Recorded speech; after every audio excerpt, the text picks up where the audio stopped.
जय बोलो देवादिदेव 1008 श्री भगवान महावीर स्वामी की जय जय जय। अहिंसा परमो धर्म की जय जय जय। परम पूज आचार्य गुरुवर श्री विद्यासागर जी महाराज जय जय जय।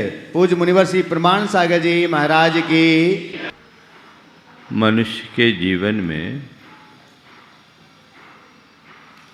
उसकी भाषा और बोली का बहुत महत्वपूर्ण स्थान है।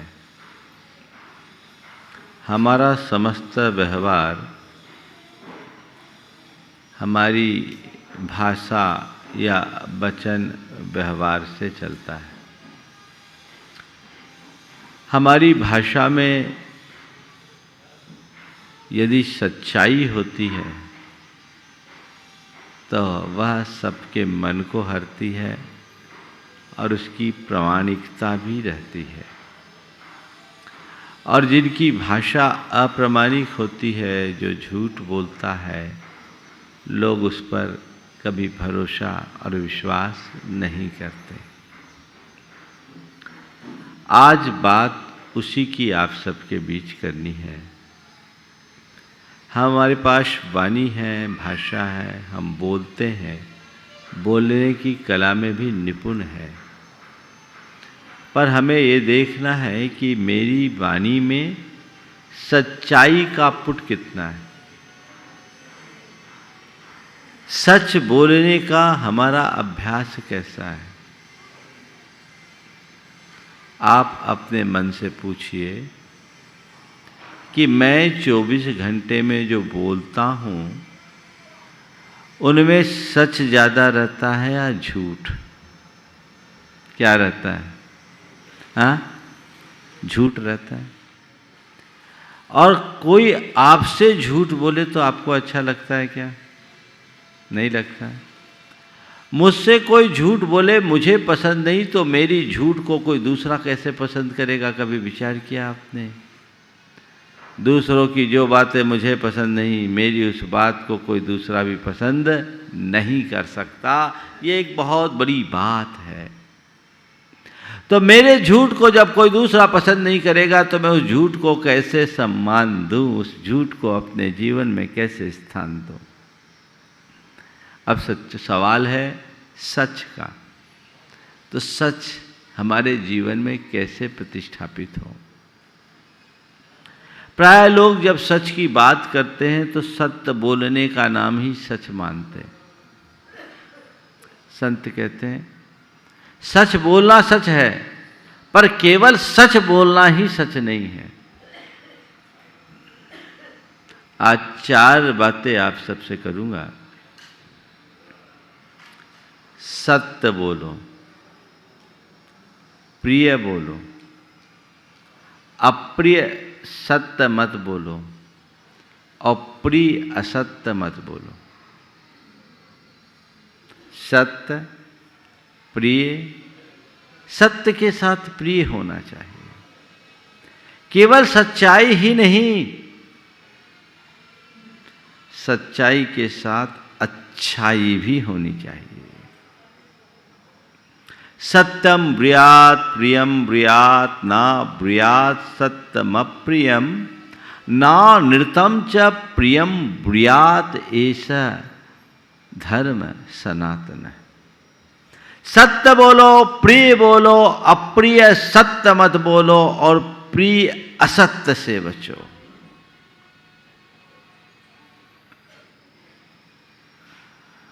आज इसी बात का उल्लेख आप सबके बीच किया जाना है।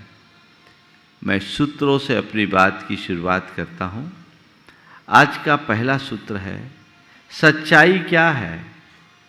जिसमें दूसरों को कुछ भी हानि न पहुँचे, उस बात को बोलना ही सच्चाई है।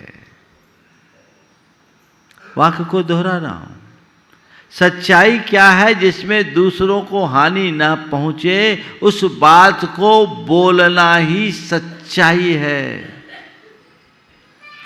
कुछ लोग बोलते हैं मैं तो बड़ा खरा बोलता हूं। संत कहते खरा बोलो, पर ऐसा खरा मत बोलो कि किसी को अखर जाए। किसी को अखरने योग्य खरा बोलना भी गलत है। कुछ लोग कहते सत्य कड़वा होता है। मैं कहता हूं जहां कड़वाहट है वहां सत्य है ही नहीं। सत्य तो मधुरता का पिंड है। सत्य बोलिए पर प्रिय बोलिए। सीधे सीधे ऐसी बात मत कह दीजिए जो व्यक्ति के हृदय को चुभ जाए। जैसे मान लीजिए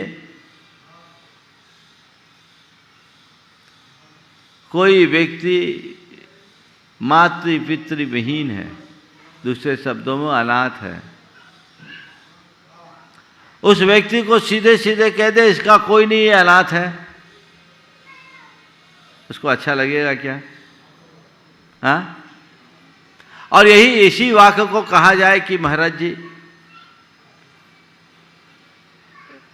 बहुत वर्षों से इनके माता पिता का साथ इनसे छूट गया है। दोनों वाक्य का अर्थ तो एक ही है ना। एक व्यक्ति आकर के कह रहा महाराज इसको आशीर्वाद दो, ये अनाथ है। और दूसरा व्यक्ति आके कह रहा है महाराज इसको आशीर्वाद दो, इसके माँ बाप का साथ इससे छूट गया, आपके आशीर्वाद की इसे प्रबल आवश्यकता है। बात एक ही है पर दोनों का आशय बहुत अलग अलग है, दोनों का प्रभाव भी अलग अलग है। कभी किसी व्यक्ति की जाति सूचक शब्दों का सीधे सीधे प्रयोग मत करो। कभी किसी व्यक्ति के कुल की बात को सीधे सीधे मत कहो। कभी किसी व्यक्ति की पारिवारिक और आर्थिक स्थिति एक साथ सीधे सीधे प्रकट मत करो, क्योंकि ये बातें अगर कमजोर हो तो मनुष्य को चुभती है। कोई ऐसी बात जो सामने वाले को अप्रिय लगे अपने जबान से कभी मत निकालो। ऐसे शब्द जिससे सामने वाले के मन को नुकसान पहुंचे अथवा उस व्यक्ति को और कोई दूसरा नुकसान हो जाए, वहां आप चुप रहिए, राजदार बने रहिए। किसी के ऐसी बात को आप प्रकट कर रहे हैं जिससे उसको नुकसान होने वाला है तो वह सत्य नहीं असत्य है। हमने तो सच सच बता दिया। ये चुगलखोरी होती है ना,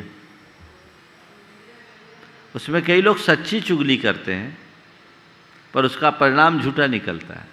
किसी ने किसी के बारे में किसी से किसी संदर्भ में कुछ कहा, मान लो उसके मन में उसका पूर्वाग्रह था या उस समय उसका मानसिक संतुलन थोड़ा अलग था, उसके अंदर क्रोध का आवेग था, गुस्से में किसी ने किसी के बारे में कोई अशोभन टिप्पणी करी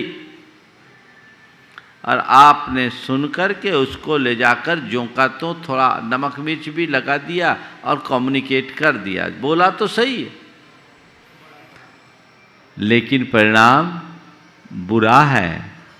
उससे सामने वाले का एक दूसरे के प्रति वैमनस्य बढ़ा, बैर बढ़ा, तो वो सत्य कहलाने की श्रेणी में नहीं आएगा, वो असत्य बन गया।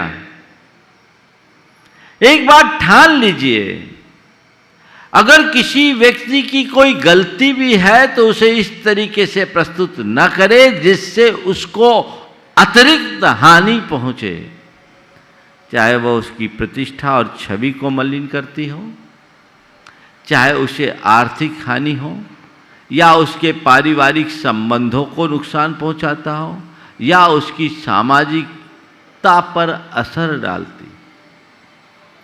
आपको ये देखना है कि मेरी बोली का परिणाम क्या निकलेगा।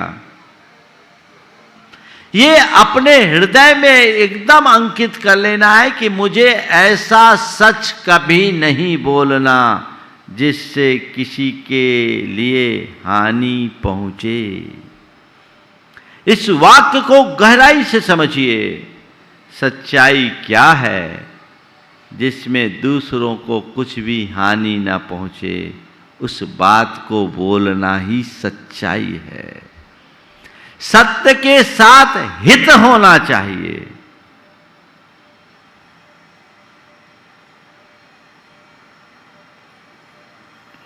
सत्य के साथ हित बोलना चाहिए।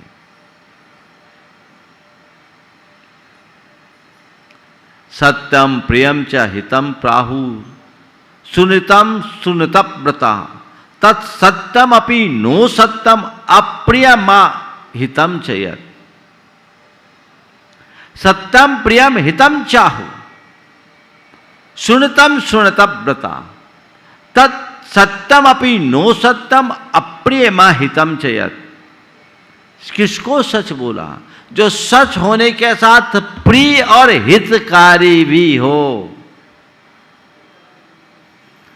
उस सत्य को भी असत्य कहा गया जो अप्रिय और अहितकारी है। बात को समझ रहे हैं आप? तो सच्चाई क्या है? जिसमें दूसरों को कुछ हानि ना पहुंचे, उस बात का बोलना ही सच्चाई है। अन्यथा तुम भी झूठे। तुम जिस पर आरोप लगा रहे हो वो तो झूठा है ही, तुम भी झूठे। तुम जिसकी चर्चा कर रहे हो वो तो बुरा है ही, तुम भी बुरे। दूसरे को बुराई मिटाना मेरे बस की बात नहीं है, पर खुद को बुरा बनने से बचाना तो मेरे हाथ में है। हम दूसरों के लिए अपने भीतर गंदगी क्यों भरे?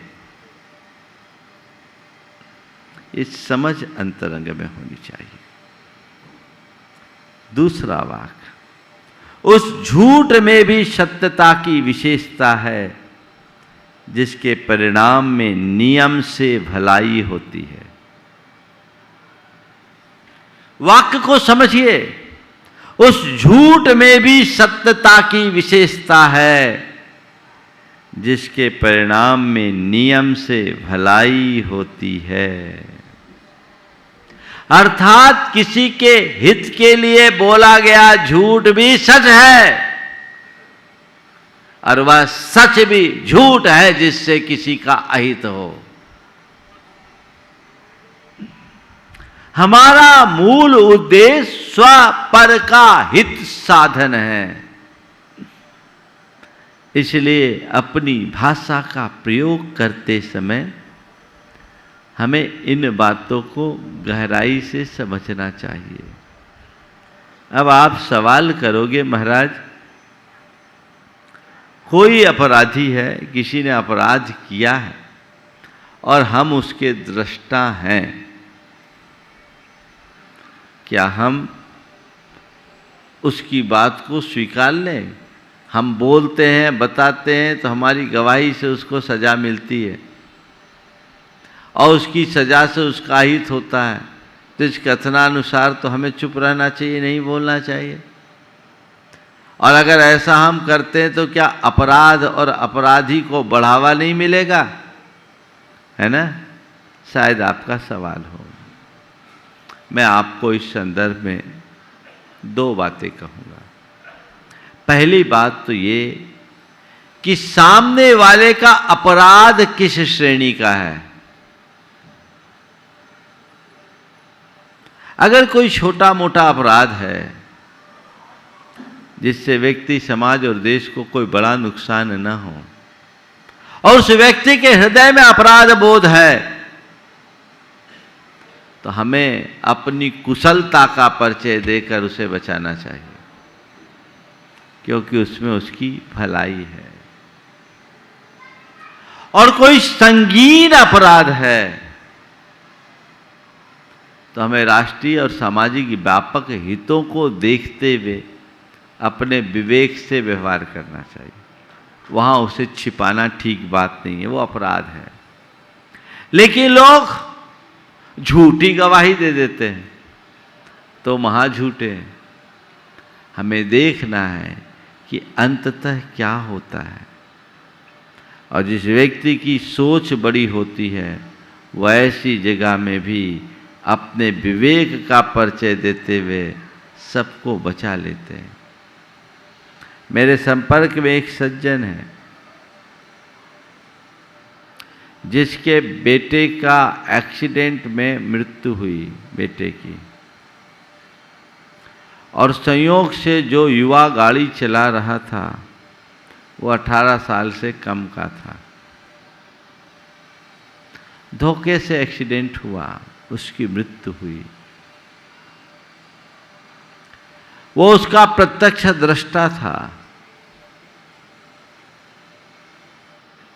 उस व्यक्ति ने बहुत समझदारी का काम किया।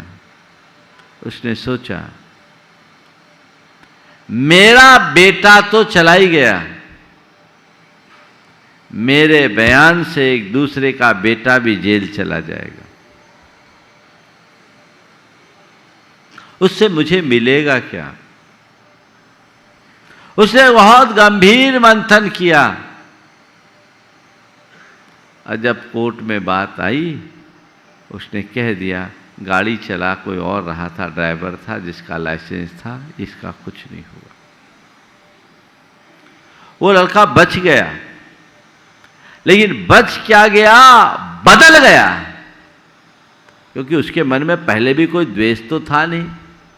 थोड़ी सी चूक हुई, गाड़ी भिड़ गई, एक्सीडेंट हो गया और सामने वाला दुर्घटनाग्रस्त होकर के चल बसा, लेकिन उस व्यक्ति के हृदय में ऐसी अमिट छाप पड़ी कि आज भी वो उस व्यक्ति को अपने पिता से भी ज़्यादा सम्मान देता है, पिता से बढ़ कर के मानता है। उस व्यक्ति ने झूठ बोला या सच, आप बताइए? हाँ, उसको हम झूठ बोलेंगे या सच? थोड़ा बोलो जोर से। सच। समझ में आ गई ना बात? तो ऐसा सच मत बोलो जिससे किसी का हित हो, और किसी का हित होने के लिए, हित करने के लिए थोड़ा झूठ भी बोल दो तो चलेगा। हित कर सच बोलो, कदाचित हितकारी झूठ भी बोल दो, पर अहितकारी सच कभी मत बोलो। तो सत्य बोले, प्रिय बोले। क्या बोले? प्रिय, मीठा बोले। थोड़ा सा चाशनी मिला करके बतासे में कड़वी दवाई भी दी जा सकती है ना? कितनी कड़वी दवाई हो, अगर बतासे में दे दो तो अच्छा लगता है ना? और सीधे सीधे तो गड़बड़ होगा, है ना? वो आप उसको नहीं ले पाएंगे। तो सीधे सीधे मत लो, शुगर कोटेड होना चाहिए। और आपकी जबान में कड़वी सी कड़वी दवा को शुगर कोट करने की फैक्ट्री लगी है। वो प्रोसेस अपना लीजिए। थोड़ा सा अपने विवेक बुद्धि का परिचय दीजिए। शब्द को प्रयोग में लाने से पहले एक पल का विचार कर लीजिए। आप पाएंगे कि आपके मुख से मिठास झर रही है और आपके संबंध भी मधुर बन जाएंगे। सीधे सीधे खरा खरा सुनाना अच्छी बात नहीं है। और लोग बोलते हैं अरे मैंने तो खूब खरी खोटी सुना दी। क्या कहना है? खरी खोटी सुना दी। मैं आपको बताऊं, अगर तुम सुना रहे हो ना तो खोटा ही है। सुनना हमारा काम है, सुनाना हमारा काम नहीं। किसी से भी बोलो, बात करते समय ध्यान रखो, 4 प्रकार की भाषा से बचो। आरोप की भाषा से बचो, अपमान की भाषा से बचो, आलोचना परख वचनों से बचो, और आदेश परख वचनों से बचो। किसी पर आपने आरोप लगाया, वो उसको अप्रिय लगेगा। किसी की आपने सीधे सीधे आलोचना कर दी, बुराई कर दी, बुराई किसी को अच्छा नहीं लगता। सीधी मिर्ची लगती कि नहीं लगती? किसी को आप ऑर्डर करोगे, आदेश दोगे, उसको लगेगा हमको नौकर समझ लिया है। आदेश की भाषा किसी को अच्छी नहीं लगती। और जिन शब्दों में किसी को अपमान महसूस हो, कोई अपने आप को अपमानित सा महसूस करे, ऐसे वचनों का प्रयोग करोगे तो वह भी किसी को कभी अच्छी नहीं लगेगी। लगती है क्या? ये सब अप्रिय वचन हैं, इनसे अपने आप को बचाइए। आरोप, तुमने ऐसा कर दिया, तुमने वैसा कर दिया, ये तुम्हारी करतूत है, तुम्हारी करनी है, तुम्हारे वजह से हुआ, एक वाक्य ये। और किसी व्यक्ति के द्वारा कुछ गलत हो भी गया और आप उसे सत्यापित करना चाहते या उसे समझाना चाहते हैं, तो उस घड़ी में सीधे सीधे ऐसा कहना, क्यों जी तुमने ऐसा क्यों किया? अगर थोड़ा सा वाक्य को बदल दे तो देखिए करामात कैसी होती है। आप ऐसा बोलने की जगह कि आपकी करतूत है या आपने किया है, भाई साहब कहीं ये आपसे तो नहीं हुआ? आपको पता है किसने किया? आप बता सकेंगे? बोलो, कौन सा वाक्य प्रयोग करना अच्छा समझोगे? पहला वाला या दूसरा वाला? और करोगे कौन सा? बोले महाराज हमने तो आपसे एक ही बात सीखा, नंबर 1 काम करो, नंबर 2 तो आप रोज मना करते हैं, इसलिए हम सब नंबर 1 में करते हैं, तो सब में नंबर ही बनते, नंबर 1, पाप में भी नंबर 1, है ना? कितना अंतर है। सीधे सीधे किसी से आपने कहा चुभ जाएगी बात, और थोड़ा सा स्टाइल से आपने कह दिया तो बात भी होगी और सब कुछ हो जाएगा। ये सब तुम्हारा किया धरा है, ऐसा कहोगे लगेगा। और अगर उसकी जगह ये कहोगे, यद्यपि तुम हर काम में बहुत सावधानी रखते हो, लेकिन इस बार कुछ समझ में नहीं आ रहा है, लगता है कहीं तुमसे तो नहीं हुआ। कितना अंतर आएगा? हाँ, तो सब तो तुम लोगों को पता है, जानते सब हैं पर मानते नहीं है, और कसम खाए बैठे हैं जैसे हम जी रहे वैसे ही जिएंगे, चाहे कितने ही प्रवचन सुन लो। सीधे सीधे आरोप कभी मत चलो, एक सिद्धांत अपना बनाओ। आदेश के स्वरों में आप कोई काम मत कहो, कोई शब्द मत कहो, ये काम करो, वो करो, ऐसा करो, वैसा करो, ये लाओ, वो लाओ, ये उठाओ, वो धरो। जैसे आपने सामने वाले को नौकर समझ लिया, मैं कहता हूँ नौकरों से भी आदेश की भाषा का प्रयोग नहीं करना, अनुरोध की भाषा का प्रयोग करो। उसकी जगह अगर आप करो, अगर ऐसा कर लो तो अच्छा रहेगा। क्या आप ये कर सकते हैं? क्या आप मुझे थोड़ा इस कार्य में अपना अमूल्य सहयोग प्रदान करेंगे? क्या आप इतने बजे मुझे समय दे सकते हैं, मुझसे मिल सकते हैं? कितना अंतर आ गया? लगेगा अच्छा? अच्छा क्या लगेगा? सामने वाला तुम्हारा अपना बन जाएगा। थोड़ा बदलाव लाओ, थोड़ा सा बदलाव, और ज्यादा कुछ करने की जरूरत नहीं है। अप्रिय शब्दों से बचो। आलोचना, तुमसे तो कुछ बनता ही नहीं, तुम किसी काम के नहीं, सिर्फ गलती पर गलती करते, कोई भी काम किए गलती। और आप लोग आलोचना परक शब्दों का प्रयोग रोज करते हो, है ना? पत्नी ने भोजन परोसा, सब कुछ अच्छा है ना? बस थोड़ा सा एक सब्जी में नमक की मात्रा थोड़ी कम हो गई, क्या प्रतिक्रिया करते हो? क्या प्रतिक्रिया करते हो? ईमानदारी से बोलो। चुपचाप खाते हो कि हल्ला मचाते हो? हाँ, क्या बोलते हो? इतने बरस हो गए आज तक रोटी बनाना नहीं जानते, पूरा खाना गोबर कर दिया, कोई स्वाद ही नहीं है, तुम्हें कुछ आता ही नहीं, तुम तो कोई काम की ही नहीं हो, यही बोलोगे? हालांकि काम उसी से बनेगा, लेकिन उस समय पता नहीं क्या क्या निकलेगा। हाँ? अगर इसकी जगह थोड़ा सा मेरी तरह भाषा का प्रयोग करो। आज भोजन तुमने बहुत अच्छा बनाया, सब कुछ बहुत अच्छा है, परोसगारी भी तुम्हारी बहुत अच्छी है, रोज़ तुम भोजन अच्छा बनाती हो, तुम्हारे भोजन की मैं जितनी सराहना करूं कम है। और आज तुमने सब्जी भी बहुत अच्छी बनाई, सब कुछ अच्छी बनाई और सारी सब्जियों का टेस्ट भी अच्छा था। एक वो वाली जो सृष्टि ना ऐसी सब्जी लगता है आज उसमें तुम नमक डालना भूल गई। क्या हो गया बोलो बोलो।